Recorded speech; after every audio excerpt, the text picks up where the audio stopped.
At ikalabing isa na po itong ginagawa namin sa taon-taon since 2014.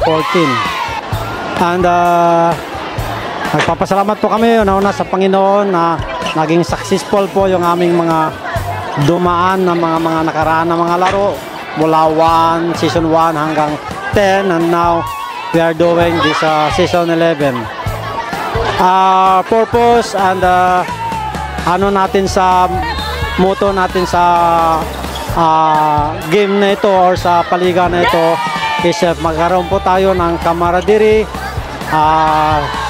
bonding sa ating mga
kapwa OFW, lalong-lalo na po sa mga nag-basketball at sa hiniheld namin na game dito ng babae.